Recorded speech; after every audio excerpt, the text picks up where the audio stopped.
I never thought I'd be the kind of guy to get blindsided like this.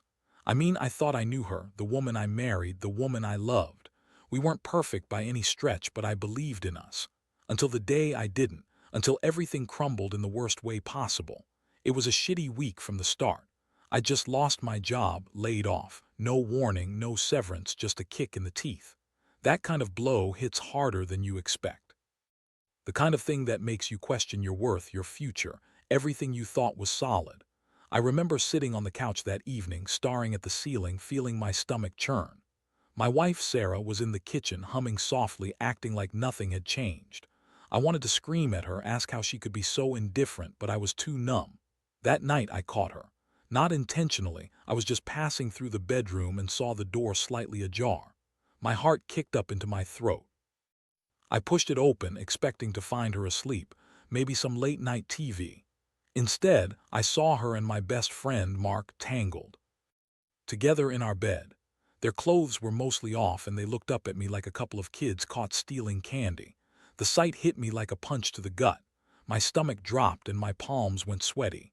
I didn't even know what to say at first. I just stood there, staring. Sarah's eyes widened in panic, but she didn't say a word. Mark looked equally stunned, like he had no idea I would come home that early. I remember feeling my vision blur and my jaw tighten. That's when I saw the evidence, her lipstick smudged on my pillowcase, a crumpled shirt thrown on the floor, and the faint scent of perfume I knew wasn't hers. It was all laid out in front of me, clear as day. I didn't yell. I couldn't. My voice felt trapped in my throat. Instead, I turned around and left the room, my mind racing faster than I could keep up with. I didn't want to believe it even then.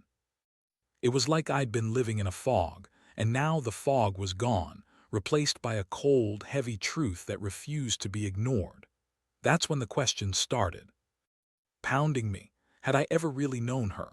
Did she ever love me at all, or was I just some placeholder in her life? Was I blind or just too damn naive? My chest felt tight as I realized I'd be waking up alone from now on. My whole world had just dissolved in that moment, and I wondered if I'd ever feel normal again. I remember sitting on the living room floor, my head in my hands, trying to breathe through the shock. My mind kept replaying the scene, trying to find some explanation or reason. But there was none. Just a brutal, unforgiving truth. She cheated on me right after I lost my job. That was the final nail in the coffin. I knew I couldn't stay there. I needed to think, needed a plan. I grabbed my phone, but I didn't call anyone. Instead, I just stared at the screen, feeling every nerve in my body surge with fury and betrayal. How could she do this? How could she betray me like this, especially now? It was like she had been waiting for me to fall so she could jump ship right into Mark's arms. I know I'm not supposed to wish ill will on anyone, but I felt it boiling inside me. That night I promised myself I'd find out the truth, one way or another. If she had been lying about everything, then I deserved to know. And if she'd been capable of this, betraying me like I was nothing, then I'd make sure she paid for it somehow. I didn't sleep that night. My mind kept circling around her face, her betrayal, that damn bed. I kept wondering how she could do this just hours after my world had collapsed. I was shattered, but somehow, buried underneath the pain, a flicker of something darker stirred, revenge. Not in a violent way, but enough to make her regret every second she ever played me for a fool. I knew then I had to get some proof, something concrete. Because without that, I'd just be another fool letting her walk all over me. If I was going to do this, I needed to be smart. I needed to be patient. And I needed to make sure she understood that she'd crossed a line she couldn't come back from. That's where I am now, sitting here writing this out, trying to organize my next move. I don't trust her anymore, not even a little, and I don't think I ever will. I just hope I can figure out how to turn this pain into something that hits her harder than she ever expected. The next morning hit me like a blow to the chest. I woke up feeling numb, like I'd been knocked out and just now coming to.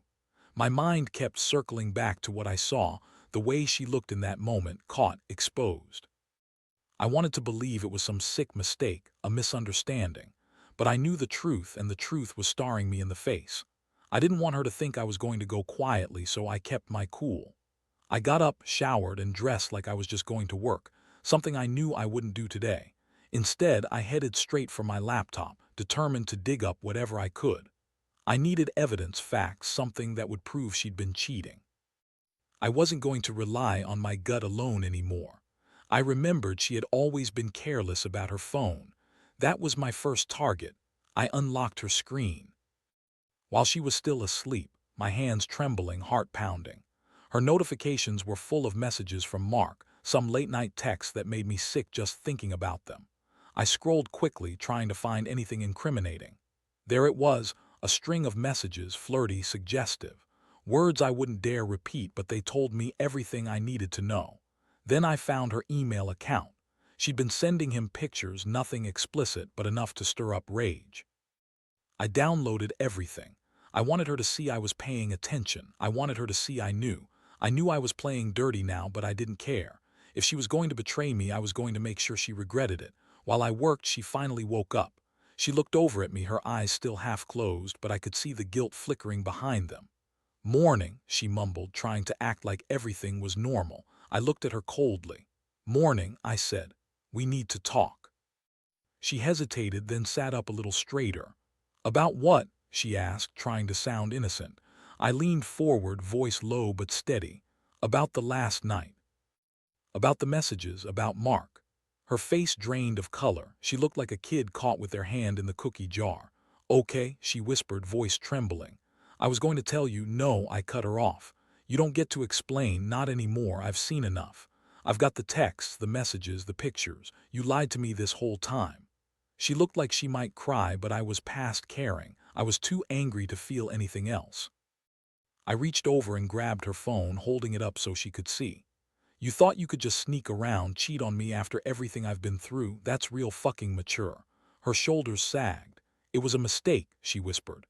"I didn't mean for it to happen. I was upset about your job and Mark, he was there. It just happened." "Yeah, I bet it just happened," I snapped. "While I was at my lowest, you were in bed with my best friend. That's some kind of mistake, huh?" She looked away, silent. I felt my fists clench, but I forced myself to stay calm, at least. For now, I told her I needed space, that I'd be back later to talk. I grabbed my keys, my coat, and left. I didn't want her to see me lose control, but inside I was boiling. That day I spent hours planning. I knew I couldn't just confront her and storm out. That wouldn't be enough. I needed to make her feel the pain, make her regret every second she betrayed me. I started plotting how to get back at her without crossing any lines, but making her understand she'd screwed up irreparably. I didn't want to ruin her life, just make her see what she'd lost. I wanted her to realize that cheating on me after everything was the worst thing she could do. I wasn't just angry. I felt betrayed on a level I didn't think was possible. I had trusted her, loved her, built a life with her. And she threw it all away for a moment of reckless stupidity. The plan started to take shape in my mind. It wasn't about revenge in the typical sense. It was about making her understand her betrayal's gravity. I wanted to show her that I wasn't some pushover who'd take being played for a fool. I was done getting hurt quietly. By the time night fell again, I had a clear idea. I had access to her emails, her social media, her phone. I knew her routines, her habits. I wasn't going to do anything rash. I was going to be smart about this. I needed her to see in her own time that I knew everything, that I was ready to let her go, or if she chose, to make her regret it forever. And right then, I realized I was no longer the guy who believed love was enough. Love, trust, honesty, they meant nothing now. All I had left was my resolve to make her understand she'd lost everything, and I was just getting started. After a day of silence and planning, I couldn't sit still. Every time I closed my eyes, I saw her face, that guilty look, the way her eyes darted away when I mentioned Mark. It was like a poison seeping into my thoughts. I knew I had to act, but I also knew I had to be careful. This wasn't just about confrontation anymore. It was about sending a message she'd never forget. That night, I set my plan into motion. I started by backing up everything: texts, emails, social media messages, even some photos I'd found in her phone. I wanted a full record just in case I needed proof later. I also created a folder labeled Evidence, hidden deep in my cloud storage. I wasn't about to leave anything to chance. Next, I reached out to Mark. I knew I shouldn't, but I wanted to hear his side, see if he was feeling guilty or if he thought this was some kind of joke. I sent a message. We need to talk. I know everything. Meet me at the park in an hour. I kept my tone cold, detached. I didn't want him to think I was angry yet. I wanted to surprise him, make him realize I wasn't playing around.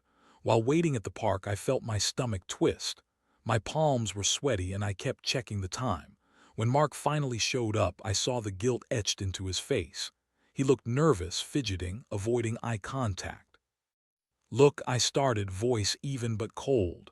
You're a good friend, Mark, but you crossed a line. You betrayed me, my trust, everything I thought we had. I've got all the messages, all the evidence, and I'm not interested in excuses. He looked down, voice trembling. I didn't mean for it to happen. I was just angry, upset, and she came on to me. That's bullshit, I snapped. You had choices. You knew exactly what you were doing, just like she did. You want to explain why you did this right after I lost my job, or are you too ashamed? He didn't answer. Instead, he looked like he might cry. I didn't care.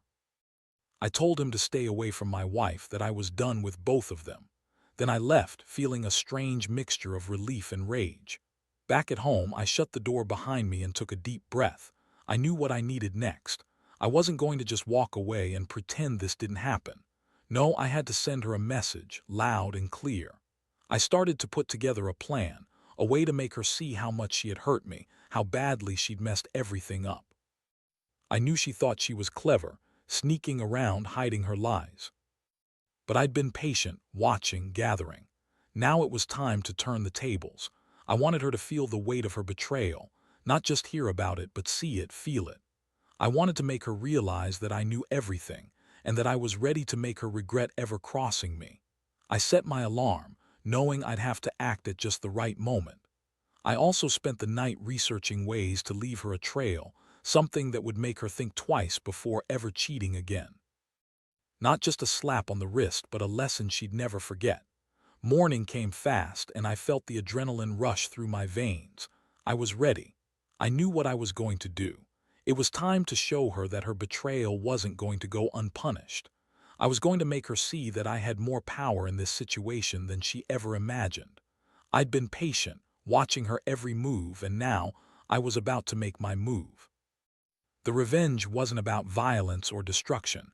It was about control, about making her feel vulnerable, exposed, just as she had made me feel. It was about her finally understanding what betrayal really costs. I could hear her moving around upstairs, probably thinking I was still unaware. That's when I realized she had no idea what was coming, and I loved that feeling. The game was on, and I was just getting started. The moment I decided to execute my plan, I felt a sick thrill run down my spine. I wasn't just trying to hurt her. I was trying to make her feel what I'd been feeling all day, all week. Betrayed, humiliated, lost. I knew I had to be precise, subtle. This wasn't about a shouting match or a messy confrontation. It was about sending her a message she wouldn't forget, one that made her realize she'd crossed a line from which there was no return. I started by setting up a decoy. I left my phone on the kitchen counter unlocked with a fake message draft open. It was a simple text, one I knew she'd see. I know everything. Don't even try to lie your way out. I knew she'd go straight for my phone once she saw that. That was the point. I wanted her to think I was onto her, that I had evidence, that I was finally ready to strike back. While she was out running errands, I snuck into her closet and grabbed a small box I knew she kept hidden. Inside was a bunch of her old jewelry, some photos of us, and a handful of her personal stuff, things I hoped would make her realize I'd been paying attention. I slipped the box into a plastic bag and hid it behind a bunch of cleaning supplies in the garage. If she searched, she'd find it, and I wanted her to. Then I went back inside, acting normal, like I wasn't planning anything. I fired up a burner phone I'd bought the day before. No texts, no calls, just a number I used solely for this purpose. I composed a quick message. "We need to talk. Meet me at the park in 30 minutes. No games." I sent it, then threw the phone into my pocket. This was the heart of my plan. I would be there, watching, waiting for her to show. I spent the next 20 minutes packing the living room, feeling every nerve in my body tense. My stomach fluttered, part anticipation, part dread. I kept telling myself I wasn't going to let her get away with this, that I'd finally make her see the damage she'd done. I wanted her to understand that I wasn't the fool she thought I was, that I'd been collecting pieces of her betrayal all along. When I saw her finally head out the door, I knew it was go time. I pulled on my jacket, grabbed the fake phone, and slipped out the back door, keeping to the shadows. The park was only a few blocks away, a quiet place with a few benches and tall trees that cast long shadows in the morning light. I found a good spot behind a cluster of bushes, just out of sight, so I could watch her approach without her noticing. She arrived about 25 minutes later, glancing around nervously.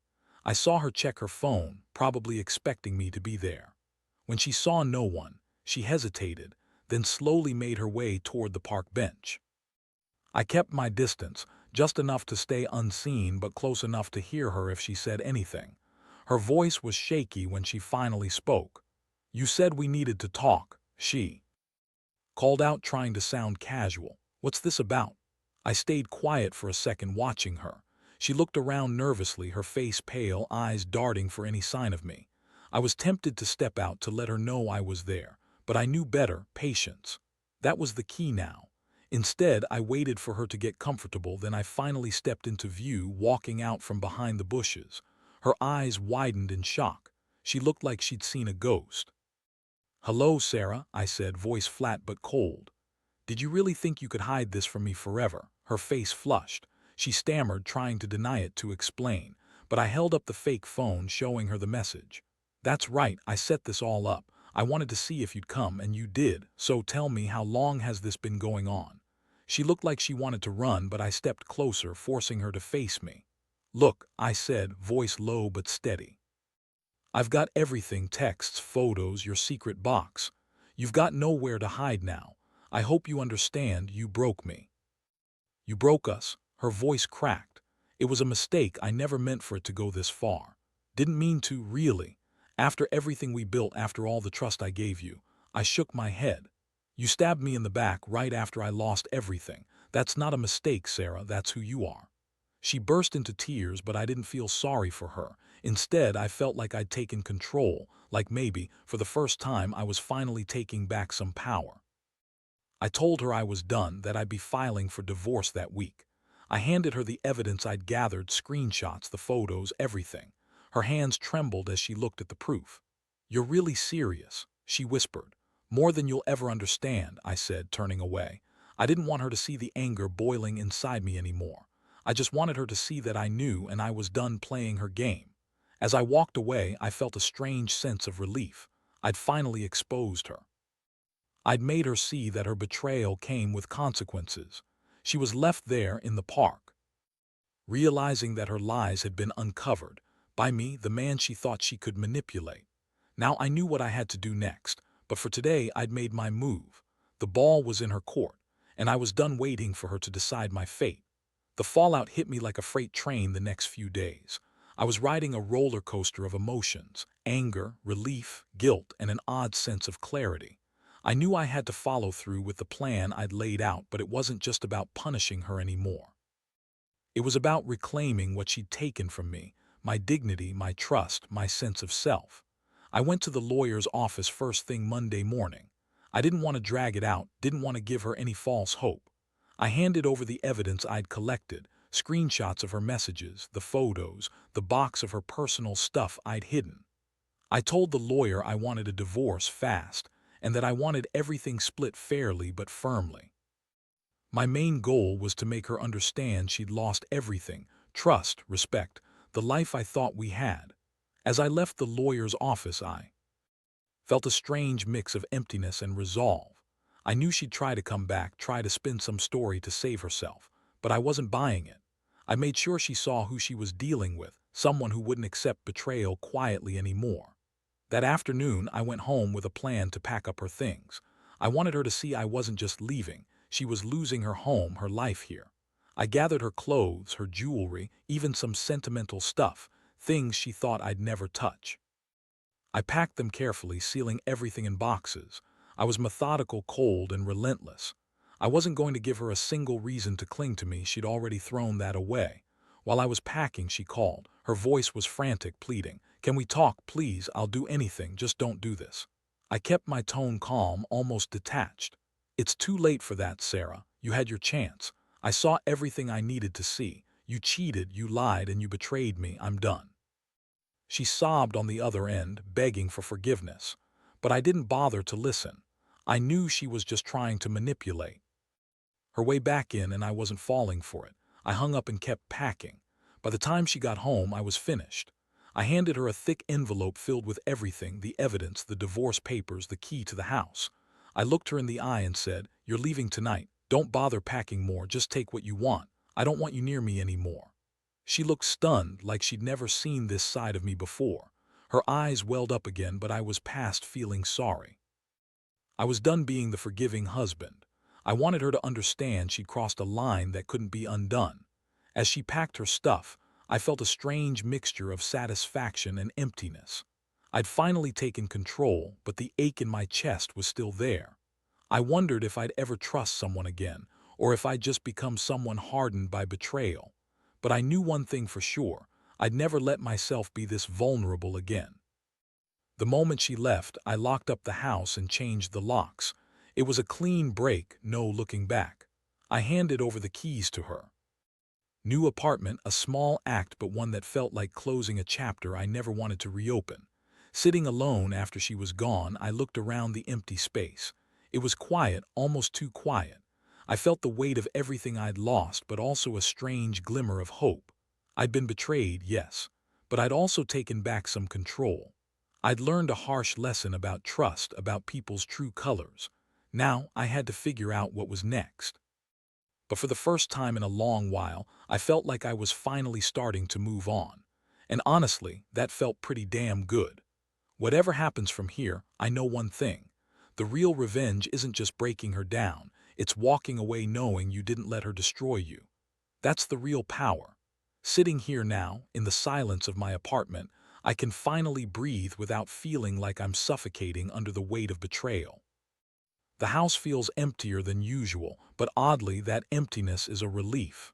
It's a clean slate, a fresh start I never expected to get after everything that happened. I won't pretend I'm completely healed. Nothing about this was easy, but I am healing. Piece by piece, I'm rebuilding, and honestly, that feels better than I thought it would. I handed her the keys, the evidence, the divorce papers, and watched her walk out the door. She looked beaten, like she finally understood what she'd thrown away. She never said much, just a few broken apologies and tears that I no longer had the patience to listen to. I told her to leave and don't come back. That was the last thing I needed to say to her, the last piece of control I could muster. Now I sit here reflecting on everything: the pain, the betrayal, the anger, all of it. But beneath that, there's a strange sense of liberation. I realize I spent so much time trusting someone who didn't deserve it. I gave her everything: my love, my loyalty, my future, and she threw it all in my face. That realization stings, but it also frees. I know now that I won't be fooled again. I won't let someone's lies define me. I've learned that sometimes the best revenge is simply walking away with your dignity intact. No shouting, no drama, just a quiet, deliberate exit. That's what I did. I took what was mine, my peace, and I left her with her mess. She's the one who lost the best thing she ever had, not me. In the end, I don't regret what I did. I don't regret uncovering her lies or exposing her betrayal. If anything, I'm proud that I finally stood up for myself, something I'd been too scared or too naive to do before. I see now that love isn't enough when someone's willing to tear you apart for their own selfish reasons. Trust isn't something to give lightly, it's something that must be earned every day. I'm not bitter, I'm not broken. I am stronger than I was yesterday, and I'll keep getting stronger. I know there will be days when the hurt sneaks back, when I wonder if I'll ever trust again. But I also know that this pain is a lesson, one that taught me more about myself than I ever expected. To anyone out there going through something similar, know this: betrayal cuts deep, but it also teaches you your own strength. Take your time. Heal in your own way. And remember, sometimes the best revenge isn't about getting even. It's about walking away and proving that you're better off. Without that poison in your life. I'm done with her. Done with the lies, the betrayal, the heartbreak. I'm reclaiming my life, one step at a time. And honestly, it feels damn good to finally say that out loud.